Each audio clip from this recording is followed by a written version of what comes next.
अस्सलाम वालेकुम dear students, welcome to GS academy.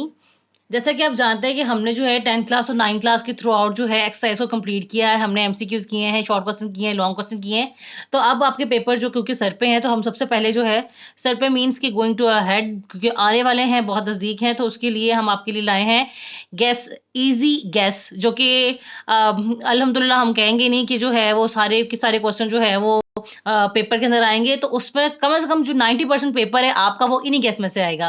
क्योंकि ये जो गैस मैं आपको देने जा रही हूँ वो आप पूरी वीडियो देखें, इस चैनल को लाइक करें, शेयर करें, वीडियो को सब्सक्राइब करें। इसके अंदर हम जो है वो आपको थ्रू आउट हर चैप्टर में से गैस बताएंगे लॉन्ग क्वेश्चंस के, और इंशाल्लाह ताला उनमें से जो है वो 100% जो है वो क्वेश्चन जो है वो पेपर के अंदर आने के फुल चांसेस हैं।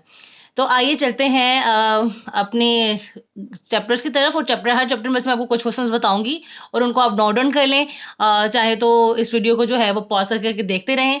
आप जानना चाहते हैं कि इस तरह जो है वो कौन से क्वेश्चन जो है आपके लिए ज़्यादा बेनिफिशियल है, तो आपको पूरी वीडियो एंड तक देखनी पड़ेगी। हर चैप्टर के साथ देखनी पड़ेगी। 7 to 11 जो है हम 10th क्लास के चैप्टर जो है उनको कवर करेंगे। चलते हैं जी पहले चैप्टर की तरफ, जो कि है चैप्टर नंबर 7। जी, तो बच्चों ये देख रहे हैं आप चैप्टर नंबर 7 जो है, इसमें से आपको कुछ क्वेश्चन बताऊंगी। ये क्वेश्चन इस तरह से है कि आपको पता है कि चैप्टर है आपका एनर्जी। तो एनर्जी जो है यहाँ पे जो है वो शॉर्ट दिए हुए हैं लॉन्ग क्वेश्चन बुक के आखिर पे, जो कि एक्सरसाइज के अंदर से हैं। तो कुछ क्वेश्चन मैं आपको यहाँ से बताऊंगी, और आपको पता है कि पेपर जो है वो रैंडम आता है आपकी एक्सरसाइज के अलावा जो है वो बुक के पीछे जो टॉपिक्स दिए हुए चैप्टर के अंदर उनमें से भी बड़ा पेपर आता है। तो हम उसको थ्रू आउट करने की कोशिश करेंगे। जैसे कि हम कुछ क्वेश्चन यहाँ से दे देंगे, कुछ क्वेश्चन मैं आपको वहां से बता दूंगी, कुछ टॉपिक ऐसे हैं जो वेरी इंपॉर्टेंट है। ठीक है, तो वो हम उससे कर लेंगे। जैसे कि आप देखते हैं पहला क्वेश्चन है एनर्जी की तारीफ करें, काइनेटिक एनर्जी पोटेंशियल एनर्जी में क्या फर्क है। जबकि दूसरा सवाल देखिए 6 क्वेश्चन एनर्जी की मुख्तलिफ किस्में बयान करें। तो ये क्वेश्चन जो है वो बोर्ड जो है वो इस तरह से भी कर सकता है कि बाज दफा वो इसके अलावा एनर्जी की तारीफ के साथ ही आपको एनर्जी की कोई भी किस्में दे सकता है। काइनेटिक एनर्जी और पोटेंशियल एनर्जी की जैसे दी हुई है, इसके साथ ही आपको मतलब कोई भी एक और किस्म दे सकता है, इलेक्ट्रिकल दे सकता है, न्यूक्लियर की दे सकता है एनर्जी की एग्जाम। तो न्यूक्लियर एनर्जी, इलेक्ट्रिकल एनर्जी, तो इसके अलावा जो है इस तरह के सारी एग्जाम, तो मैं आपको प्रेफर करूंगी कि आप एनर्जी की सारी एग्जाम कर लें। सारी एग्जाम को अगर आपने अच्छी तरह से याद किया होगा तो आपको कोई भी एनर्जी की फॉर्म आ जाए, किसी में भी डिफरेंस बताना हो तो वो आपके लिए ईजी होगा। तो एनर्जी की तारीफ सबसे पहले इंपॉर्टेंट है, क्योंकि ये शॉर्ट क्वेश्चन का भी हिस्सा होती है और लॉन्ग क्वेश्चन भी आ सकती है। तो आप भी एनर्जी की तारीफ और एग्जाम दोनों जो है वो प्रिपेयर कर लें। ठीक है, इसके अलावा जो एक चीज है यहाँ पे आपको नजर आ रही होगी क्वेश्चन नंबर 7 के अंदर कि एनर्जी का बाहमी तबादला से क्या मुराद है। कंजर्वेशन ऑफ एनर्जी का कानून की तारीफ करें। तो मे बी फर्स्ट जो है पार्ट इसका ना आए। कंजर्वेशन ऑफ एनर्जी का कानून जो है वो वेरी इंपॉर्टेंट है। आपके शॉर्ट क्वेश्चन के लिए भी ये आता होता है और लॉन्ग क्वेश्चन में भी इसको 3 मार्क्स का पूछ लिया जाता है। तो कंजर्वेशन ऑफ एनर्जी का कानून ये वेरी इंपॉर्टेंट है। अब देखिए नेक्स्ट हम चलते हैं, तो हमें एनर्जी हासिल करने के तरीके। अब देखिए हमें हमें पता है कि 2 तरीके हैं, रवायती तरीके और गैर रवायती तरीके हैं। तो ये इतने ज़्यादा इंपॉर्टेंट नहीं है, आपसे कोई भी जो है वो 2 तरीके वो पूछ लेगा। तो मतलब अगर वो इन अ सेंस कि वो अगर आपसे पूछना चाहेगा, पर मेरा ख्याल से ये इतने क्वेश्चन इंपॉर्टेंट नहीं है। तरीकों के अंदर से जो है वो हमेशा 2 गैर रवायती तरीके आते हैं, ये 2 रवायती तरीके आते हैं। तो ऑफनली जो है वो आपसे गैर रवायती तरीके पूछे जाते हैं, रवायती तरीके नहीं पूछे जाते। जो आप देखें इनको सोचें तो वो आपका गैर रवायती तरीके होता है। तो इस क्वेश्चन के अलावा ये जो क्वेश्चन है गैर रवायती तरीके इंपॉर्टेंट है। ये इंपॉर्टेंट इन अ सेंस कि आप इसको सेकंड हैंड पे रख सकते हैं। फर्स्ट पे जो मैं आपको बता रही हूँ कि वेरी इंपॉर्टेंट क्वेश्चन, जैसे कि मैंने बताया एनर्जी की किस्में हैं, कंजर्वेशन ऑफ एनर्जी का कानून है, और जबकि गैर वाले तरीके ये आप सेकंड तैयारी में रख लें, उसको मतलब अपने सेकंड हैंड पे रख लें। पॉसिबल है कि क्वेश्चन आ जाए, ठीक है, वरना मैंने आपको बता दिए क्वेश्चन जो इंपॉर्टेंट है, आप इसको मार्क कर लें। नेक्स्ट देखिए जी, यहाँ पे है क्वेश्चन इलेक्ट्रिक एनर्जी की पैमाइश। पैमाइश जो आती है इलेक्ट्रिक एनर्जी की नहीं आती, वो कुदरती गैस की पैमाइश आती है। और आपका टॉपिक भी है, मैं भी आपको शो करवा देती हूँ कि कुदरती गैस वाला कौन सा टॉपिक है। तो देखिए बच्चों, ये टॉपिक है कुदरती गैस की पैमाइश। ये आपकी बुक के अंदर से एक टॉपिक है। जो है साथ ही आप इसकी डायग्राम देख लें। तो ये कुदरती गैस की पैमाइश जो है, ये क्वेश्चन जो है वो ऑफरली आ जाता है 4 मार्क्स का या 3 मार्क्स का आपको दे देंगे कि आप जो है इस पर नोट लिख रहे हैं ये कुदरती गैस की पैमाइश कैसे की जाती है। तो इस क्वेश्चन को भी जो है वो आप नजरअंदाज नहीं कर सकते, इसको भी प्रिपेयर करना है आपने। ठीक है, अब ये देखें कि वो जो शॉर्ट क्वेश्चन लॉन्ग क्वेश्चन दिए गए हैं ये उनसे हटके आपकी चैप्टर के अंदर से है, चैप्टर के अंदर से है, टॉपिक के अंदर से है। तो आपको कुदरती गैस की पैमाइश जो है ये लाजमी करनी है। नेक्स्ट देखिए जी, हमारे पास है थर्मल पोल्यूशन किसे कहते हैं, कैसे पता होती है, इसका माहौल पर असर क्या होता है। पोल्यूशन की टॉपिक में से आपको पोल्यूशन की डेफिनेशन आनी चाहिए शॉर्ट क्वेश्चंस के लिए। इसके अलावा आपको थर्मल पोल्यूशन का पता होना चाहिए, क्योंकि ये ऑफ ऑफ एंड ऑन जो है वो पूछ लेते हैं, ज़्यादा नहीं पूछते। अब ये हमारे पास है 2 टॉपिक्स। नोट लिखना है जी हमने, न्यूक्लियर फ्यूल से लाख खतरा तो एनर्जी का तहफ़्फ़ुज़। बाज़ दफ़ा न्यूक्लियर फ्यूल और थर्मल पोल्यूशन जो है दोनों साथ दे दिए जाते हैं। ठीक है, ये क्वेश्चन जो है वो आ सकता है। तो आपने ये टॉपिक न्यूक्लियर फ्यूल वाला इसको रद्द नहीं करना, इसको भी एक दफ़ा पढ़ लेना है, इसको याद कर लेना है। याद करना ये इतना वो हार्ड टॉपिक नहीं है। आपको सिर्फ़ इसकी रीडिंग अगर रिक्वायर है, तो रीडिंग अगर आप उसको करके उसको माइंड में रख लेते हैं, तो ये क्वेश्चन आपके लिए एक पूरा क्वेश्चन बन जाएगा 8 मार्क्स का, 7 मार्क्स का। ठीक है? तो ये हमारे चैप्टर नंबर 7 में से कुछ क्वेश्चन हैं जो मैंने आपको बताए हैं। कुछ जो हैं वो वेरी इंपॉर्टेंट है, कुछ जो है वो इम्पोर्टेंट है। ठीक है? अब वेरी इंपॉर्टेंट और इम्पोर्टेंट में बच्चों मैंने आपको डिफरेंस भी बता दिए कि किस तरह से रखना है इसको। चलते हैं चैप्टर नंबर 8 की तरफ। जी, तो ये चैप्टर नंबर 8 के क्वेश्चन हमारे सामने हैं 5 टू 12। अब इसके अंदर से देखें जी, मैं आपको बताती चलती हूँ कि जो है इलेक्ट्रिक करंट की तारीफ ये आपके शॉर्ट क्वेश्चन के लिए आ सकती है। कन्वेंशनल करंट एक लेंथी टॉपिक है, ये लॉन्ग आ सकता है। ठीक है? तो आप इलेक्ट्रिक करंट की जो है वो तारीफ जो है वो डेफिनेशन जो है उसकी वो आप याद करेंगे शॉर्ट क्वेश्चन के लिए। जबकि कन्वेंशनल करंट जो है वो पूरा एक टॉपिक है, इस पे आपको डिटेल आ सकती है। आपसे 4 मार्क्स का कन्वेंशनल करंट जो है वो पूछा जा सकता है। तो ये आपका लॉन्ग क्वेश्चन हो गया। नेक्स्ट जो है वो साल देगा पोटेंशियल डिफरेंस की वजाहत करें, इसकी यूनिट की तारीफ करें। पोटेंशियल डिफरेंस की डेफिनेशन आती होती है, इसका जो है वो लेंथी क्वेश्चन जो है वो मुश्किल ही है कि आए। ठीक है? तो आप इसकी जो है डेफिनेशन याद कर लें, इसकी यूनिट की तारीफ याद कर लें। ओहम का कानून आपको डायग्राम के साथ आना चाहिए, इसकी मसवात भी लिखनी आनी चाहिए, उसको ड्राइव भी करना आना चाहिए। तो आप जो है वो ओहम का कानून प्रिपेयर कर लें। आपके एमसीक्यूज़ के लिए भी ये हेल्पफुल है, क्योंकि यहाँ पे जो है ओहम के कानून का जो मसावात है, जो इक्वेशन है, उसके अंदर से आपका एमसीक्यूज़ आ सकता है। जबकि ओहम के कानून की डायग्राम और जो है इसका जो है डेफिनेशन, ये आपको शॉर्ट क्वेश्चन के लिए आ सकती है। मैं आपको शॉर्ट और लॉन्ग दोनों बता रही हूँ गेस के लिए, ठीक है? ताकि आप जो है वो बच्चे जो हैं वो सीख सकें, मज़ीद सीख सकें, उनको पता हो कि जो है हम लोगों ने कौन से क्वेश्चन शॉर्ट में करने हैं, कौन से क्वेश्चन जो है लॉन्ग में करने हैं। तो आप काइंडली इस चैनल को जो है वो विज़िट करते रहा करें, दूसरे बच्चों के साथ भी शेयर करें, ताकि उनका भी भला हो, उनको भी पता चले कि जो क्वेश्चन जो है वो कौन से इंपॉर्टेंट हैं। सो आपने इस वीडियो को जितना हो सके उतना शेयर करना है फ्रेंड्स के साथ में। चैनल को ज़रूर सब्सक्राइब कीजिएगा बच्चों। और नेक्स्ट चलते हैं हम अगले क्वेश्चन की तरफ। रेजिस्टेंस से क्या मतलब, रेजिस्टेंस के यूनिट की तरफ अनदर शॉर्ट क्वेश्चन। ठीक है? लॉन्ग क्वेश्चन नहीं आता होता, आपको रेजिस्टेंस की तारीफ करनी है, इसके अलावा यूनिट करना है इसका, और साथ ही इसका सिंबल भी आपको ड्राइव करना आना चाहिए। नेक्स्ट जी, कैपेसिटर क्या होता है, कैपेसिटर्स कहाँ इस्तेमाल होते हैं, एमसीक्यूज के अंदर जो है वो आ सकता है, शॉर्ट क्वेश्चन के अंदर आ सकता है, बट लॉन्ग क्वेश्चन के लिए वेरी लॉन्ग क्वेश्चन, सो वो ये नहीं देगा। अब नेक्स्ट जो देखें, डायरेक्ट करंट और अल्टरनेटिंग करंट में क्या फर्क है, वजाहत करें। लॉन्ग क्वेश्चन के लिए वेरी इंपॉर्टेंट है ये टॉपिक, वेरी वेरी इंपॉर्टेंट है, क्योंकि हमेशा जो है वो करंट, डायरेक्ट करंट और ऑल्टरनेटिंग करंट की जो तारीफ है वो पूछ जाती है शॉर्ट में भी, पर उनके अंदर डिफरेंस जो आता है वो लॉन्ग के अंदर आता है, और आपको इसका डिफरेंस 4 मार्क्स का वो पूछेगा। तो आपने इसको डिटेल में उसका बिल्कुल वजाहत करनी है थ्रू आउट के डायरेक्ट करंट क्या होता है, ऑल्टरनेटिंग करंट क्या होता है। ठीक है? मैं जब आपको लॉन्ग क्वेश्चन करवा रही थी बच्चों, तो मैंने आपको इसको लिखने का पैटर्न भी बताया हुआ है।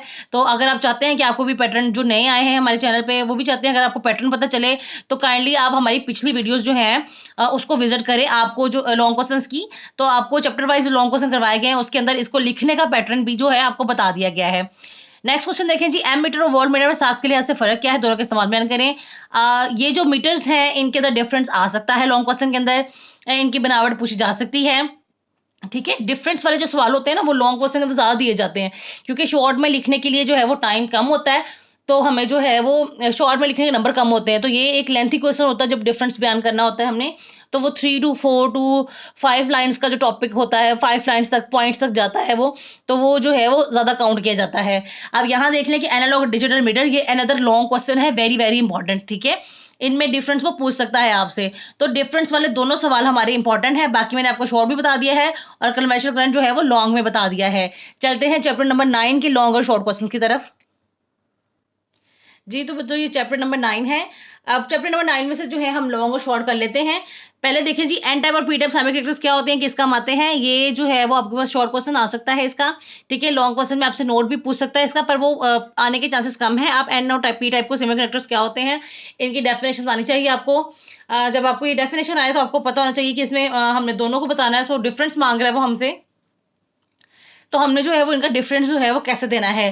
अगेन मैं बताऊंगी कि आपको, कि अगर आपको जानना चाहते हैं कि मैंने किस तरह से पैटर्न बताया आपको, तो इस वीडियोस, जो चैनल की वीडियोस है मजीद, उसको जो है वो आप व्यू करें। ठीक है, आपको चैप्टर नंबर 9 के लॉन्ग क्वेश्चन में से इसका आंसर मिल जाएगा कि इसको अटेम्प्ट कैसे करना है क्वेश्चन को। नेक्स्ट जो देखें, डायोड को फॉरवर्ड बायस और रिवर्स बायस किस तरह किया जाता है एग्जाम डायोड की। ये बहुत ही ज्यादा लेंथी क्वेश्चन है, तो आपको इसको पार्ट्स में पूछ सकता है। या तो डायोड को फॉरवर्ड और रिवर्स बायस किस तरह करते हैं, या फिर डायोड की एग्जाम और चंद इस्तेमालात। ये बहुत ही रेयर चांसेस हैं इसके कि क्वेश्चन आ सकता है, बट आप डायोड्स की तारीफ याद कर लें, ये डेफिनेशन याद कर लें उसके शॉर्ट क्वेश्चंस के लिए। ठीक है, रेडियो वेव्स क्या होती हैं, रेडियो की निष्ठा हम तक कैसे पहुंचती है, another very important long question. ठीक है, इस लॉन्ग क्वेश्चन को जो है वो आप प्रिपेयर करें अच्छी तरह से, आपको आना चाहिए सारे का सारा सवाल। ये 3 मार्क्स आपसे पूछ सकता है वो आपको, क्योंकि 4 मार्क्स के लिए छोटा क्वेश्चन है, तो 3 मार्क्स के लिए आपसे रेडियो की वेव्स क्या होती हैं, रेडियो की निष्ठा कैसे हम तक पहुंचती है, तो ये जो है इंपॉर्टेंट क्वेश्चन है। Television another important long question. Satellite TV और टेलीविजन दोनों जो चीजें हैं ये सेम इस तरह मिक्स होकर भी आ सकती हैं। आपसे सेटेलाइट टीवी पूछा जा सकता है अलग से, ये टेलीविजन कैसे काम करता है पूछा जा सकता है, पर इसका आंसर एक ही होगा, टीवी, सेटेलाइट टीवी या टेलीविजन का जो है वो थ्रू आउट आपने सारा टॉपिक प्रिपेयर करके उसको इसके अंदर लिखना है। ठीक है, ये दोनों लॉन्ग क्वेश्चन के लिए इंपॉर्टेंट है। टेलीफोन पर एक वजाहती नोट लिखें, तो टेलीफोन पर वजाहती नोट आप जो है वो डेफिनेशन और कुछ और यहाँ इसकी जो है वो इंट्रोडक्टरी जो चीज होती है वो आप इसके अंदर ऐड कर सकते हैं, इसको आप लिख सकते हैं। ज्यादा लेंथी हो जाएगा तो ये क्वेश्चन जो है वो रेयर चांसेस है कि आए। कंप्यूटर के कौन कौन से हैं, हमारे क्या काम करते हैं, आपको बच्चों ये क्वेश्चन जो है वो पूरे का पूरा जितना टॉपिक के अंदर दिया गया है आपको ये सारे का सारा करना है, क्योंकि कंप्यूटर के बाद दफा वो सारा आपसे नहीं पूछेगा, आपका हिस्से पूछ सकता है आपसे, सॉफ्टवेयर आ सकता है, हार्डवेयर आ सकता है इसका। ठीक है, इसके अलावा जो है और कंप्यूटर की सारी चीजें जो हैं उनमें से कोई चीज वो पूछ सकता है, और ये क्वेश्चन मस्ट होता है कि पेपर के अंदर आए।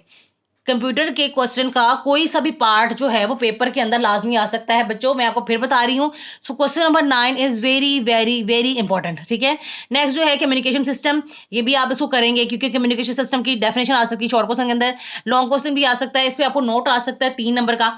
ठीक है, 4 नंबर का भी आ सकता है, आप कम्युनिकेशन सिस्टम को लिख सकते हैं। तो so important long question, not very important, important long question. ठीक है, तो आपको भी इनमें से 3-4 सवाल मैंने बता दिए हैं, शॉर्ट क्वेश्चन भी बता दिए हैं। अब चलते हैं चैप्टर नंबर 10 के क्वेश्चन की तरफ। जी, तो ये चैप्टर नंबर 10 के क्वेश्चन हमारे सामने हैं। चैप्टर नंबर 10 जो है वो वेरी लेंथी चैप्टर था, इसके अंदर से बहुत सारी चीजें और पेपर मटेरियल जो है वो अवेलेबल है। तो अभी जो है आपको जो करना है वो ये क्वेश्चन देख लेते हैं हम। लेजर क्या है, इसके इस्तेमाल बयान करें। लेजर के इस्तेमाल लॉन्ग क्वेश्चन में आ सकता है, जबकि लेजर की डेफिनेशन जो है वो शॉर्ट के लिए आ सकती है। ऑप्टिकल फाइबर की तारीफ करें, बनावट, असूल और काम करने का तरीका लिखें। वेरी इंपॉर्टेंट लॉन्ग क्वेश्चन है। ठीक है, आपने इसको करना है, प्रिपेयर करना अच्छी तरह से, डायग्राम के साथ प्रिपेयर करें। मैं प्रेफर करूंगी कि डायग्राम के साथ ही करें, ताकि वो आपको पेपर के अंदर जो है वो मार्किंग जो है वो सही करने जो होने का है वो पूरा पूरा चांस होगा आपके पास, तो अपने मार्क्स सिक्योर करने का। ठीक है, रडार सिस्टम कैसे काम करता है, इसके फवायद लिखें। तो रडार सिस्टम पे जो है वो नोट आ सकता है लॉन्ग क्वेश्चन के लिए, तो ये इंपॉर्टेंट है। सेटेलाइट की एग्जाम पर तफसीली गुफ्तगू करें और फवायद जो है पर रोशनी डालें। सेटेलाइट की एग्जाम नहीं आ सकती, सेटेलाइट की टाइप्स आ सकती हैं, फिर इन पे जो है वो शॉर्ट क्वेश्चन में डिफरेंस आ सकता है कि दो टाइप्स बता दें, कोई सी भी उनको जो है वो डिस्क्राइब कर दें। ठीक है, तो ये भी शॉर्ट क्वेश्चन के लिए है। रेडियो एक्टिविटी किसे कहते हैं, रेडिएशन कितनी है हमें, ये लॉन्ग क्वेश्चन बना बनाया लॉन्ग क्वेश्चन है, तो इसको आप इसी तरह प्रिपेयर करेंगे। Important long question, not very important. ठीक है, रेडियो आइसोटॉप्स भी जो है वो किसी हद तक इंपॉर्टेंट है, इनके इस्तेमाल जो है वो ज्यादातर पूछे जाते हैं। ठीक है, फवायद या इस्तेमाल एक ही बात होती है, तो आप जो है वो रेडियो आइसोटॉप्स को करेंगे। एक्सरेज कैसे हासिल होती हैं, इनके खसूसियत और फवायद लिखें। X-rays is a important very question, या वेरी इंपॉर्टेंट कह लें, ये वेरी इंपॉर्टेंट क्वेश्चन कह लें। तो एक्सरेज आपको वेरी इंपॉर्टेंट में करना है। ठीक है बच्चों, एक्सरेज क्या होती हैं। अब एक्सरेज और सिटी स्कैन में फर्क, ये भी आपको मैंने लिखने का तरीका बता दिया हुआ है, तो उसके लिए आपको 10th जो चैप्टर है उसके लॉन्ग क्वेश्चन की वीडियो जो है उसको वॉच करना पड़ेगा, ताकि आप जो है वो इसको लिखने का तरीका सीख सकें, किस तरह से हमें डिफरेंस वाली चीजें लिखनी है। नेक्स्ट जो है जी, स्टील मिल की अहमियत और फवायद पर रोशनी डालें। ये एक लेंथी क्वेश्चन है, सो जो है इसको जो है इतना करने की जरूरत नहीं है। नेक्स्ट देख रहे हैं आप लोग, जैसे कि सारे जो क्वेश्चन है वो नीचे इंडस्ट्रीज के आ रहे हैं, तो उसमें से आपने शुगर प्रोसेसिंग इंडस्ट्री और टेक्सटाइल इंडस्ट्री जो दोनों हैं ये इंपॉर्टेंट है, आपने इन दोनों को जो है वो करना है। ठीक है, इन वेरी इंपॉर्टेंट कर लें आप। ठीक है, इनको जो है वो एक दफा कीजिएगा, और जो बाकी क्वेश्चन जो हमने छोड़े ना, एक्सरे, सिटी स्कैन और इस तरह की तमाम चीजें, जैसे MRI वगैरह, ये सारी शॉर्ट क्वेश्चन के लिए इंपॉर्टेंट है। ठीक है, आपने शॉर्ट क्वेश्चन के अंदर इनको नहीं छोड़ना है। आपसे पूछा जाएगा MRI क्या है, सिटी स्कैन क्या है, एक्सरेज क्या है, तो ये सारी रेज आपको पता होनी चाहिए, ताकि आपके शॉर्ट क्वेश्चन जो है वो बेहतर हो सकें। चलते हैं जी चैप्टर नंबर 11 की तरफ। तो जी चैप्टर नंबर 11 के क्वेश्चन हमारे सामने हैं। इसमें से शॉर्ट क्वेश्चन भी देख लें, आपको सारे के सारे शॉर्ट क्वेश्चन अटेम्प्ट करने हैं। इसके अंदर ये एक क्वेश्चन है, पाकिस्तान के न्यूक्लियर पावर प्लांट्स कहाँ वाक़ हैं, इनकी कुल पैदावारी सलाहियत क्या है। ये क्वेश्चन जो है वो आपको लॉन्ग क्वेश्चन के अंदर भी आ सकता है, 3 मार्क्स का क्वेश्चन आपको आ सकता है। आपको पावर प्लांट्स याद करने हैं, ये वेरी वेरी इंपॉर्टेंट है, ठीक है बच्चों। और इसको आपने बड़ी अच्छी तरह से याद करना है, इसकी पैदावारी सलाहियत को भी याद करना है, क्योंकि वो दोनों आगे पीछे हो जाती हैं और आपको बड़ी इसमें कन्फ्यूजन हो जाएगा। तो आप उसको आंखें खोल के, बड़े दिमाग खोल के इसको याद करें और दोनों को जो है वो अलग अलग लिखें, पाकिस्तान के न्यूक्लियर पावर प्लांट्स की पैदावारी सलाहियत को, ठीक है। आप इसको शॉर्ट के लिए भी प्रिपेयर करेंगे और लॉन्ग के लिए भी ये पूरा टॉपिक जो है वो इसके अंदर आएगा, आ सकता है, और आपने सारा प्रिपेयर करना है। क्वेश्चन नंबर 5 देखिए, स्पेस प्रोग्राम की अहमियत और मुख्तसर नोट लिखें, नेज मसनूई सैटेलाइट की फायदे बयान करें। स्पेस प्रोग्राम पाकिस्तान का बेहद इंपॉर्टेंट है, पाकिस्तान के स्पेस प्रोग्राम पे जो है वो नोट आ सकता है और वो आता है। तो ये वेरी वेरी इंपॉर्टेंट क्वेश्चन है, आपने ये करना है लाजमी। पाकिस्तान का स्पेस प्रोग्राम, ठीक है। ये मसनूई सैटेलाइट की डेफिनेशन आप कर लें, इसको आप जो है वो याद कर लें, मतलब याद कर लें, शॉर्ट क्वेश्चंस के लिए इंपॉर्टेंट है ये। स्पेस प्रोग्राम आपने जो है वो उसकी डेफिनेशन करनी है। पाकिस्तान के स्पेस प्रोग्राम पर लाजमन आपने इसको रिसर्च करनी है, जो है वो उसको याद करना है, इसको पढ़ना है बड़ी अच्छी तरह से, जो है वो हाजिर दिमाग होकर पढ़ना है, ताकि आपको उसके भूले ना पॉइंट्स, और आपने इसको ये क्वेश्चन अटेम्प्ट करना है, वेरी इंपॉर्टेंट क्वेश्चन है। न्यूक्लियर एनर्जी के पुरअमन हसूल के पाकिस्तान में एटॉमिक एनर्जी के विजन की हिदायत खिदमात लिखें। तो आपने न्यूक्लियर एनर्जी के हवाले से भी जो है वो क्वेश्चन भी इंपॉर्टेंट है, इसको भी करना है। बल्कि चैप्टर नंबर 11 जो है वो लॉन्ग क्वेश्चन के लिए इंतहाई इंपॉर्टेंट है। आप इसके तरह से जो है वो हर टॉपिक जो है वो करें, उसको मिस मत करें, ठीक है। स्पार्को जो है उस पर भी डिटेल में आप जो है वो बताएं, पूछा जा सकता है, उसके ऊपर भी नोट आ सकता है। इसके अलावा जो है मसनूई सैटेलाइट्स और सैटेलाइट्स के टॉपिक जो है वो भी जो है वो बयान कर सकते हैं, पूछ सकते हैं। पाकिस्तान का न्यूक्लियर प्रोग्राम जो है वो भी वेरी इंपॉर्टेंट है, यहाँ पे मेंशन नहीं है, सो आपने जो है वो टॉपिक के अंदर जो है पाकिस्तान का न्यूक्लियर प्रोग्राम जो है उसको भी जो है वो डिटेल में याद करना है। उसमें भी आपसे जो है वो किसी भी हिस्से से वो आपको नोट दे सकता है। इसके अलावा क्वेश्चंस मैंने आपको बता दिए कि पाकिस्तान का जो स्पेस प्रोग्राम है वो इंतहाई इंपॉर्टेंट है। आपने जो इदारे हैं वो सारे वो लिखने हैं, जो काम कर रहा है, जो इदारा, वो सारे आपने उसको मेंशन करना है। इसके अलावा आपसे यहाँ पे शॉर्ट क्वेश्चन पूछा जा सकता है मेट्रोलॉजी का, क्लाइमेटोलॉजी का। तो ये जितने भी स्पेस मसनूई सैटेलाइट थी, वो कौन से जो थे वो पहले जो थे वो चांद पे कदम रखने वाले जो है वो उनका नाम बताएं। तो ये इस तरह के क्वेश्चन जो हैं वो आपको लाजमन जो याद करने हैं, जो चैप्टर नंबर 11 में से इंपॉर्टेंट है, ठीक है बच्चों। ये तो था हमारा सारा क्वेश्चन आंसर जो हमने किए हैं, आपको मैंने बताया है। ये इंशाल्लाह ताला पेपर के अंदर आपको ये तमाम जो है वो बड़े हेल्पफुल होंगे। अगर आप ये क्वेश्चन अटेम्प्ट करते हैं, सारे जो है वो याद करके जाते हैं, तो मैं आपको डेफिनेटली गारंटी देती हूँ कि आप में से कोई भी बच्चा ऐसा नहीं है जो इन क्वेश्चन को प्रिपेयर करके जाए और खुदा ना खास्ता जो है वो उसको पेपर जो है वो बुरा हो। तो ये पेपर अच्छा करने के लिए, ये पेपर को जो है वो 4 चाँद लगाने के लिए मैंने आपको ये गेस बता दिए हैं, जो कि बाज़ बच्चे जो हैं वो सिर्फ जो है वो सेलेक्टिव चीज़ें करना पसंद करते हैं, और वो सारा पेपर नहीं करना चाहते, जैसे जो मतलब बच्चे ज़्यादा ज़हीन होते हैं। ज़्यादा ज़हीन बच्चे तो आपको पता ही है कौन से होते हैं, तो ज़्यादा ज़हीन बच्चे जो हैं वो इसको पढ़ के अटेम्प्ट करें पेपर, और उनके भी आप पेपर के अंदर मार्क्स इंतहाई अच्छे आएँगे। ये जो है वो जो है वो गारंटी बात है। तो आप इस तरह की मज़ीद वीडियो देखने के लिए, या आप चाहते हैं कि आपको ये इंशाल्लाह ताला वीडियो जो है वो बहुत पसंद आएगी, आप इसको ज़रूर देखिएगा, पूरी वीडियो देखें आप। इसके अलावा जो है नेक्स्ट भी आपको इस तरह की वीडियोज़ मिलती रहेंगी। तब तक के लिए अल्लाह हाफ़िज़ बच्चों, और पेपर्स के लिए बेस्ट ऑफ लक।